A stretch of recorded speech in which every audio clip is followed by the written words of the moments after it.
Why invest in real estate? That's today's question. And you know what? People ask it all the time.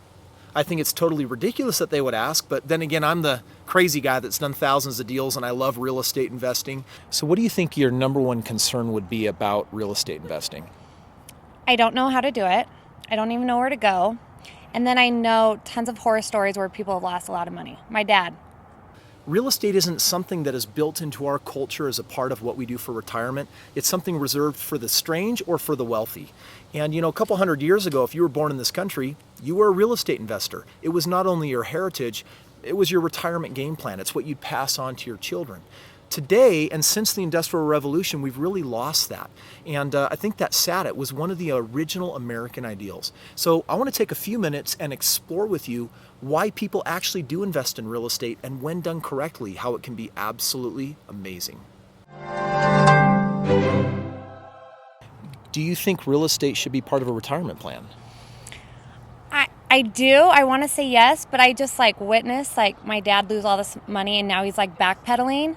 And so, but I know it's a good investment if you do it right. And I don't know how you do it right. So let's talk about one of the most fundamental reasons why anyone even considers real estate investing in the first place. What is the big buzz on it? Well, it all comes down to financial freedom.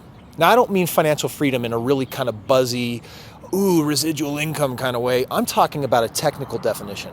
I've traveled the country, I've done countless seminars, and every single time I ask people what it means to be financially free, I normally get some kind of hypey answer. Oh, financial freedom is to do what you want, when you want, how you want. And I'm thinking, no, actually, I'm talking about the math. Okay, I'm a little bit of a math nerd on this stuff. My technical definition of financial freedom is having enough residual income to outweigh your monthly expenses. Think about it for a minute.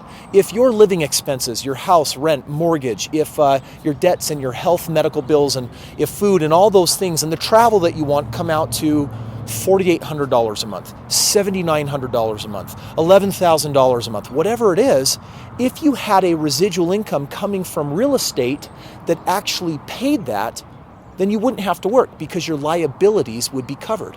So that is the minimum definition of what financial freedom is. Here's my question for you. Do you know your number? Have you done a basic budget? Do you know what your monthly needs are?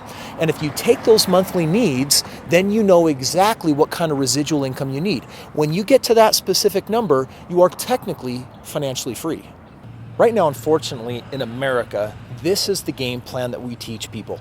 Go to college, get good grades, get a degree, get a job, make someone else a lot of money.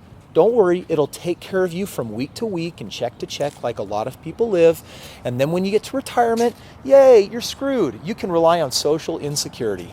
Okay, that was maybe a little heavy-handed. The problem is that if you are just trading dollars for hours, whether you're a doctor or a lawyer or whether you're the janitor, it doesn't matter. If you don't work, you don't earn. And so the key is to doing something that will generate a true residual income. And of course, real estate is a really great way to do that. So if you are in a career or a job where you're trading dollars for hours, here's the bottom line problem with it. You have fallen into society's game plan, which says stock money in a way in a 401k, in an IRA, put it in the stock market. So would you ever use real estate as a way to invest in your retirement, or probably more like the stock market and 401ks? I'd probably use 401k more. If you had to choose between the stock market, 401k, or real estate as the only way to set yourself up for retirement, which of the three would you choose?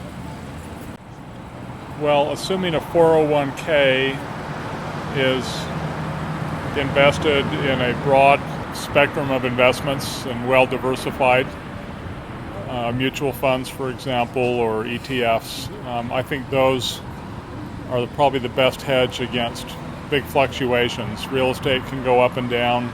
And the problem with that is that if you even wanted a basic residual income of just $5,000 a month at retirement, do you know how much money you would need to save in that accumulation game? $1.5 million. Do you think you got a shot over 30 or 40 years of saving $1.5 million? I mean, it's ridiculous. Why do I say 1.5? Because in that traditional mindset, what you do at retirement is you annuitize it based typically on a 4% rule. And 4% of $1.5 million is about $5,000 a month. If that plan doesn't work, then stop doing it. Don't participate in what's broken. That's what drives people into real estate in the first place, because they need an alternate game plan that at least gives them a real practical shot of getting enough money set aside. Now, by the way, if you get into real estate, do you need $1.5 million? No, because every single house you buy produces a residual income. And when you have $5,000 worth of residual income, you've met your goal. And I'm going to tell you right now, you need a lot less than $1.5 million to actually get to a residual income of $5,000 a month. I got to $10,000 a month working really hard for a 4.5-year stretch period of time. That's why people get into real estate. Would you invest in the stock market, or would you invest in real estate to prepare for retirement? Probably the stock market. So in preparing for retirement, do you think you'd be more likely to invest in the stock market, a 401k, or real estate? Real estate. Why? Well, it's I understand it better. Now for this next segment, I'm going to do something that I love to do. I'm going to compare real estate and the stock market, and I need to throw out a little disclaimer. I think you all pretty much know by now that I'm having a love affair with real estate. I love real estate. And it's not that I hate the stock market. It's really just more that I hate the stock market when I compare it to real estate. Now, I've got my handy dandy cheat sheet right here. Number one, stock market does not pay you a cash flow, but real estate does. Why would you ever put your money in something that doesn't pay you? Boggles my mind. Number two, in the stock market, you could save for 30 or 40 years, and at their average rates, you are guaranteed to never get enough of what you need. So if it's broken, why would you actually use it? Versus real estate, there's actually a shot that in a 5 or a 10 or even a 15-year period of time that you could accumulate enough wealth and cash flow to successfully retire. Number three, there is no inflation hedge in the stock market. So if the dollar loses value, so does your stock market money.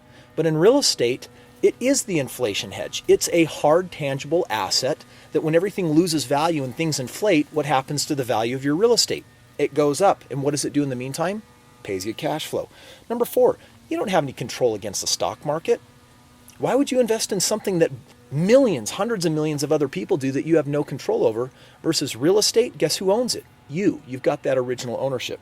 Number five, you're usually penalized if you're going to invest in the stock market. There's early withdrawal penalties depending if it's qualified funds versus real estate. You're not penalized. You're actually encouraged. You actually pick up leverage. You'll actually make more money if you do it. Number whatever I'm on right now is in the stock market, you've got reduced tax advantages because bottom line in real estate, you're taking advantage of the biggest tax advantage. Little side bonus for you. Having your own business is the number 2 tax saver after owning real estate. And the last one here is that if you invest in the stock market and it's broken and it's not enough to get you where you want to be, it puts you in a mindset of scarcity. So it puts you in a fear mode. It puts you in a I'm never going to have enough mode. Real estate, on the other hand, what happens over time? Your cash flow increases, your wealth increases.